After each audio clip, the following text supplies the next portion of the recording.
Hello, welcome to Carib Nation. I'm David Hines.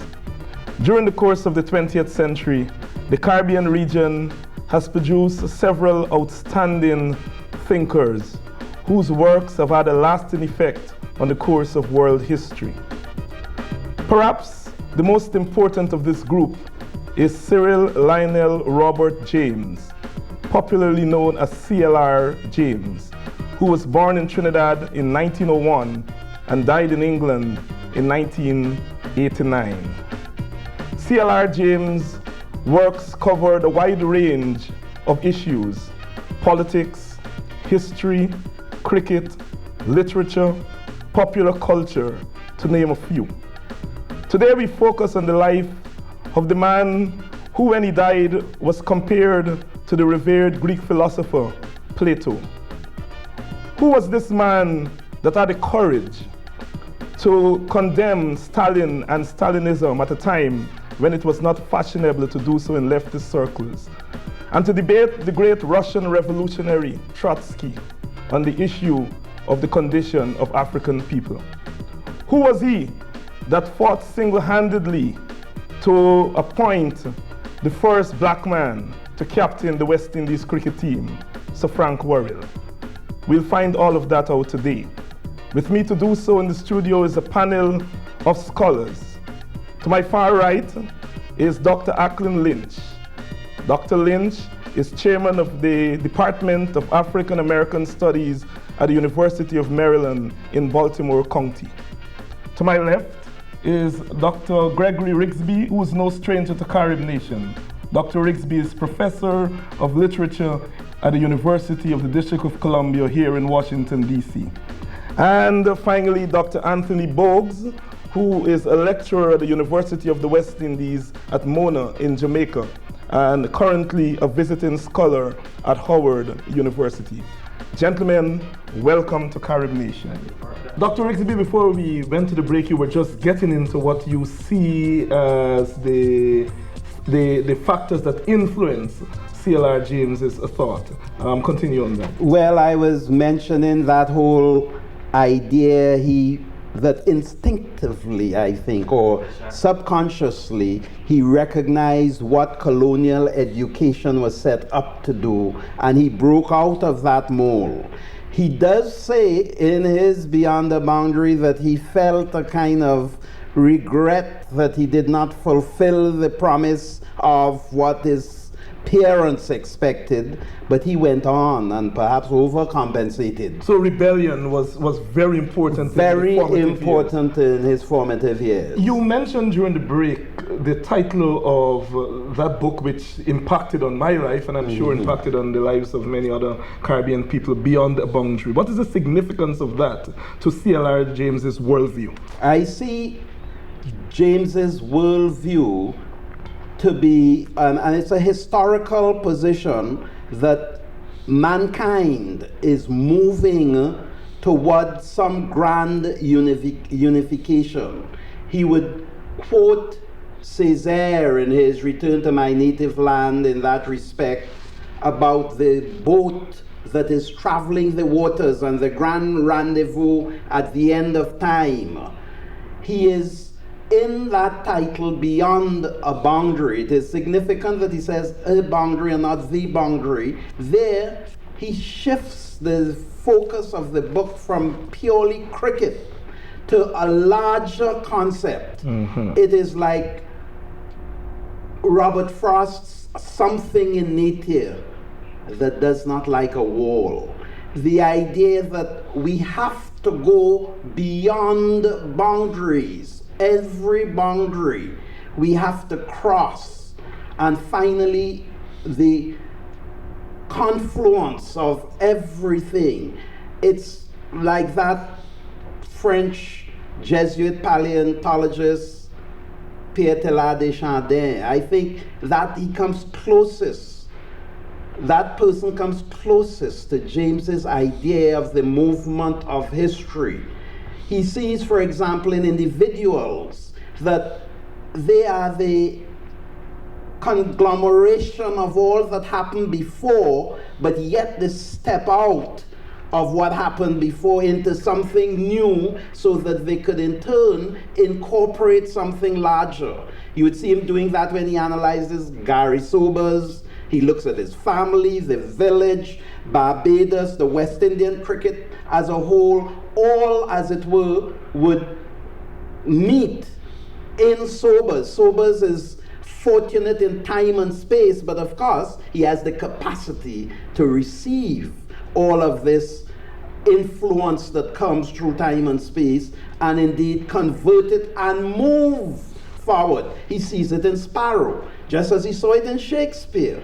He sees it in W.G. Grace when he does it in Beyond the Boundary. He shows all forces coming into him. He says he's pre-Victorian and Victorian, but not caught into the Victorian age because he transcends it. It is this idea of a history that moves by gathering, then a break forward and a wider gathering and a movement ultimately to some grand movement of humanity towards a unitary state. Acklin, Dr. Rigsby mentioned just now the issue of Victorian education and its influence on James. What I hear you guys saying is that James rebelled against that, but even then, he incorporated it into his whole sense of history. Is that? Well, yes, is that it? He did. I mean, we all were educated in a certain kind of a way, and we were all prisoners of that education. But then we liberated our minds and moved beyond it. But he differed from some radicals who would say that there's no need, we have no need for that Victorian type of education. We should really cut it out from us. All meaningful, substantive, philosophical education is valuable to us, whether it is Asian, whether it is European, whether it is African. It is extremely important. One must examine, and like CLR did, all avenues of thought. Now, one must have a certain integrity with regard to the things that you do believe in and work with. But you know, you have to look at what people are doing all around the world and see. And therefore, CLR was not going to throw his education out the window. You see, the question for CLR is not the education itself, is the praxis, is what you do with it. Yeah. It's what you're looking at. It's not whether you study Greek or Latin or French or whatever. It's what you do with it. But also look at what the content of that colonial Victorian education was. Latin, Greek, European history, English literature, etc. Yeah. Which gave him what? Which gave him a sense of Western civilization in a way that many people who he met when he went to England did not have. Yes. He makes a comment that, for example, when he first reads Trotsky, Trotsky's History of the Russian Revolution, that he could understand every single literary reference that Trotsky made, while his colleagues could not understand it, had to go back to read the literary references, but he had already incorporated that in his own intellectual framework. But what I think is also important is this, that while doing all of that, James operates as a duality, because nobody, sometimes we have a view that people are almost, somebody's born this, right? Somebody's almost born formed. Nobody's born formed. So therefore, when you look at the development of James, what you see is that he begins to struggle with elements of that Victorian education. You begin to see, for example, he doesn't join Shannon, which is the black club of the cricketers, of Larry Constantine and others. Maple, yeah. He joins the Maple, which is the brown skin and the white fellows who play cricket. But he writes what? He writes Minty Alley. He writes Minty Alley, and Maisie humanizes his. If you remember the story of Minty Alley, which tells you that here is a young man, 27 years old, 28 years old, wrestling with certain things within his own intellectual framework and within his own being.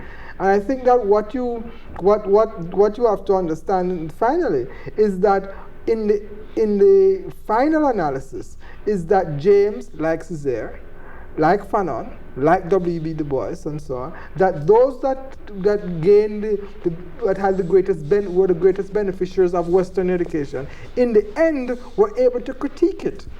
they were able to critique it because they understood it, and then they understood what it did to them and their kind and the colonial people. And then they understood that for us now to move beyond that, move beyond a boundary, with boundary, means that we have to understand that and stand on the shoulders of that kind of education and tear it down, not saying that we're not going to learn anything about it, but when I say tear it down, I mean critique it internally and say what are the things that we know have to do. And one of the great things about CLR is that, for example, just take a concrete manifestation, the Black Jacobins. The Black Jacobins, James did it because he was able to go to France. Yeah. He was able to read French. So he went to France, he looked at the archives, the National Archives in France, and he wrote the Black Jacobins. But the Black Jacobins is written not for the West Indies when he first writes it. The Black Jacobins is written as an outgrowth of political practice between him and Padmore in England. It is written for what? African independence. But then becomes a book about Caribbean society. Now, what I'm trying to say to you is that the thing is not straight at all. There's the thing, life is not one straight vector. Okay, that there are complications, things fold into each other. Human beings are complex personalities. They bring all sorts of things with them.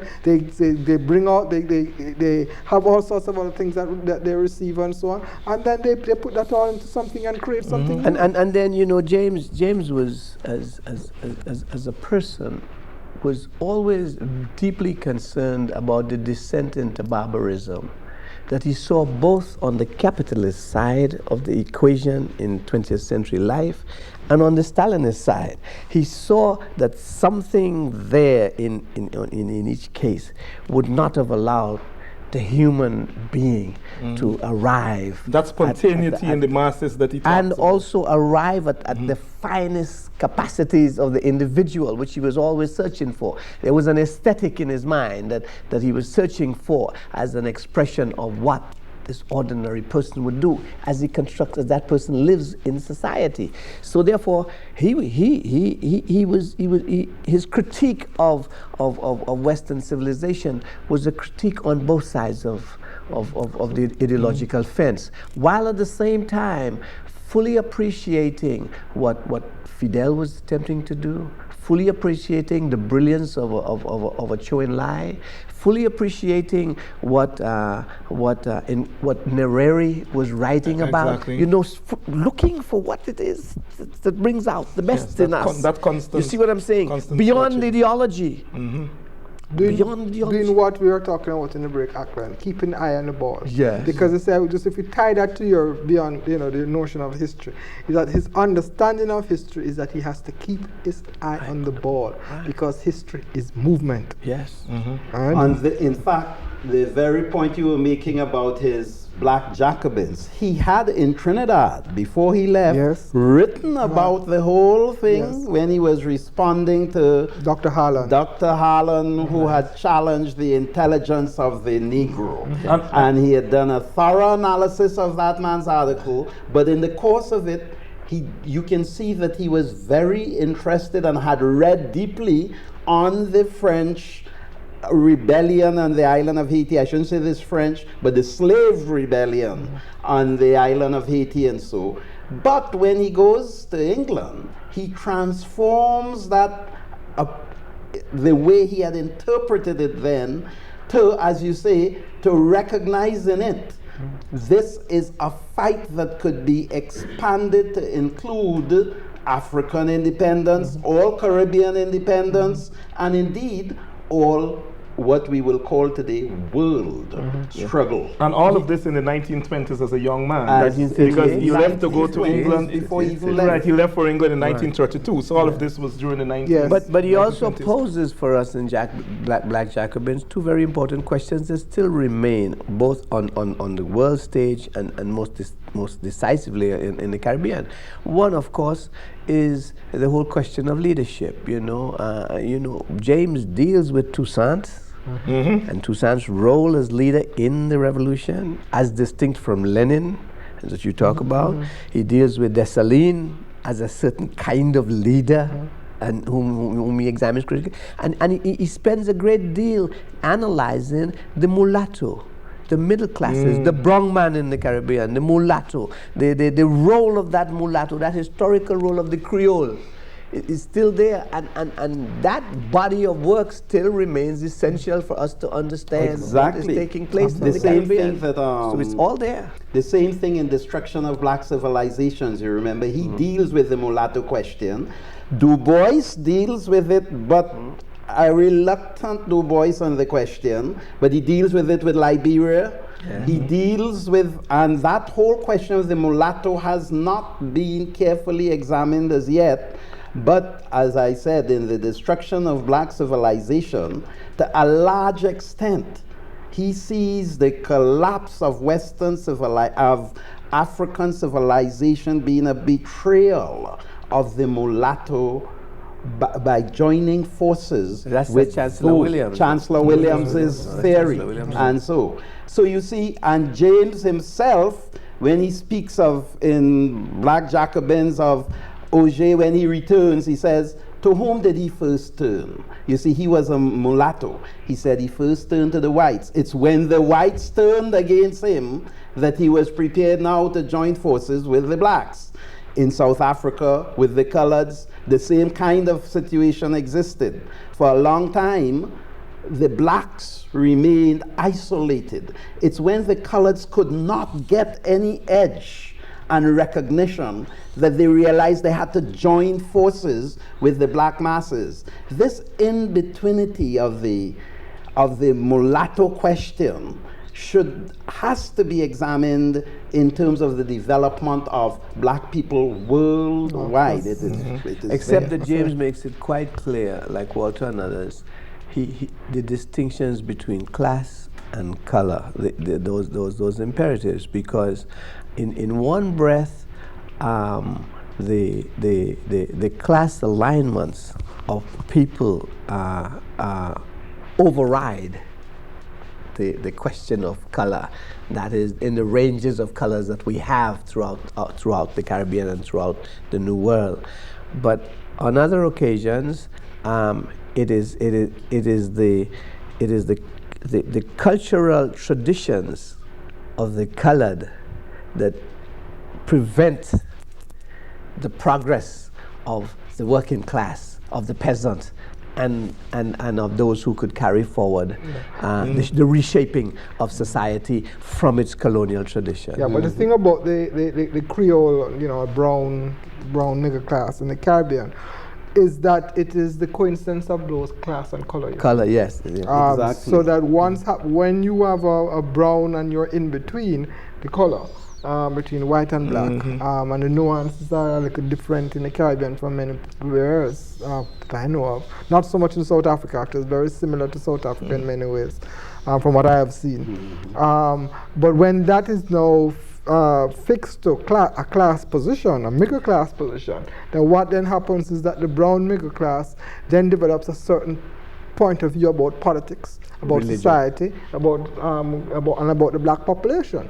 So that, for example, if you look in Jamaica's history, for example, in the early 30s, you take the brown middle class, what I like to call the Creole nationalist middle class in Jamaican society.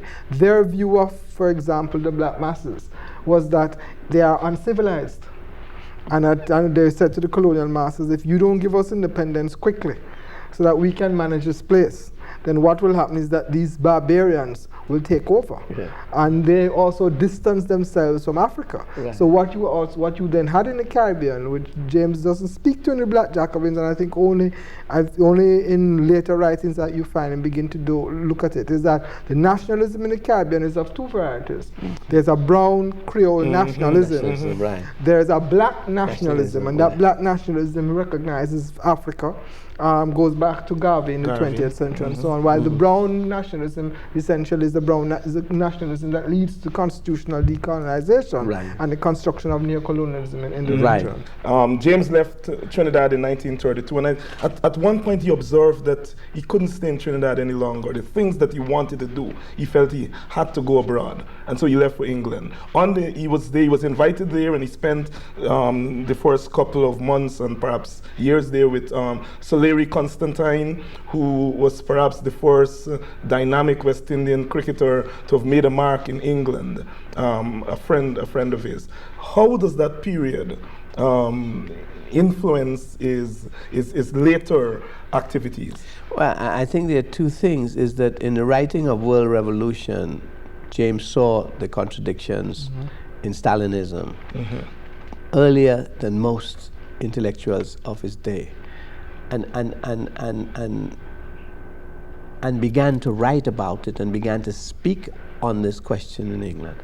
At the same time, James saw that World War II would have allowed the United States to become a dominant power, and that shift in power would accelerate the collapse of the empire.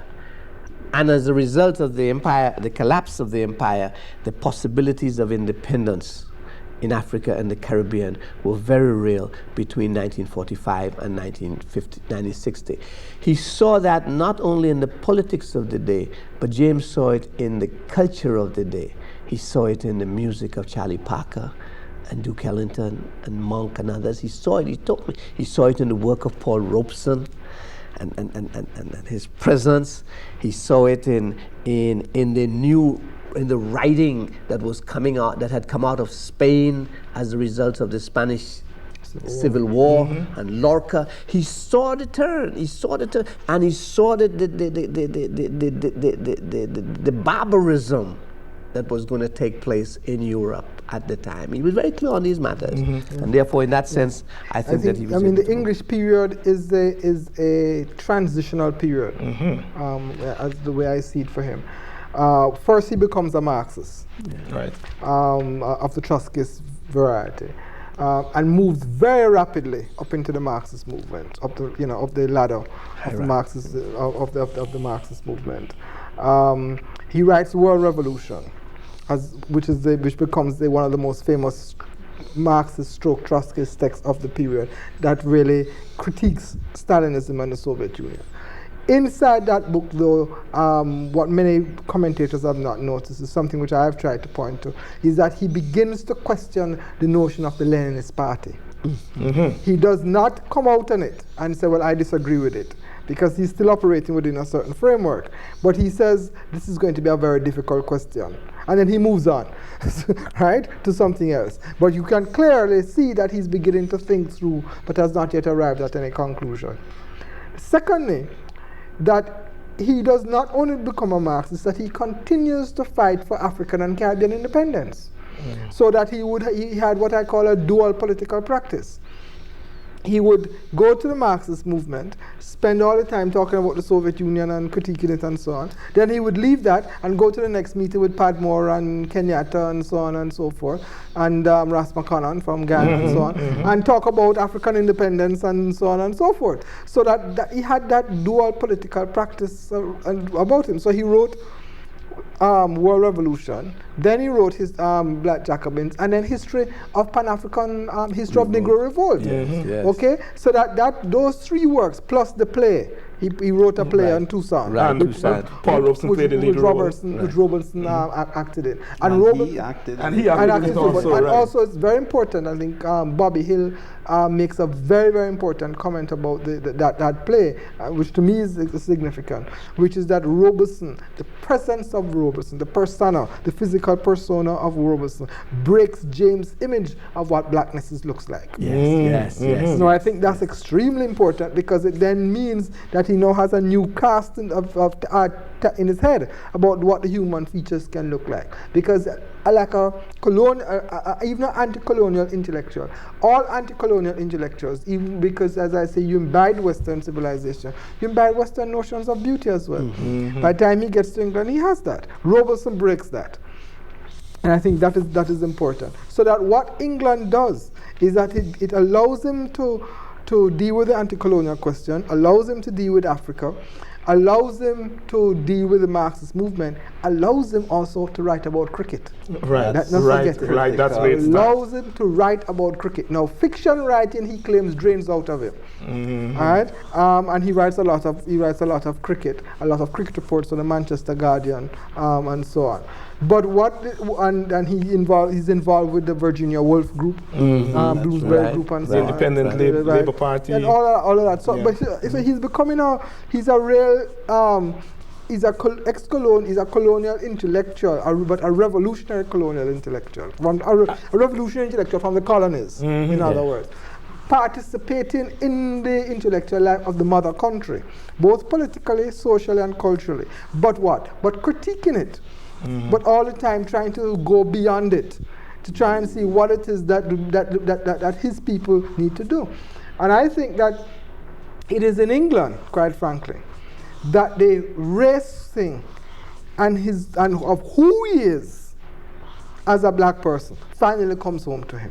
And when he moves from England to United States, he is essentially moved by called by the Trotskyist movement to come here to give a lecture tour, because it is felt that they needed a black intellectual, revolutionary intellectual, to come here and begin to look at the black question, look at what they call then the race question in the United States. Gentlemen, this discussion has been so interesting and so informative. We have looked at the early years of CLR James, and as you pointed out, Acklin, we have a long way to go towards explaining and understanding who CLR James was, what his contributions to world civilization in general has been, and to the Caribbean in particular. The Tradewinds, a Caribbean group that operated out of Canada in the 1970s, once did a song called "Where Are Your Heroes, Caribbean?" calling on us to recognize our heroes. CLR James is truly a Caribbean hero, and we must celebrate him, celebrate his work, celebrate his life. Until the next time, this is David Hines, thanking you for tuning in to yet another edition of Carib Nation. And remember, as always, our motto on this program is one people, one Caribbean, one culture, one nation. Keep the faith.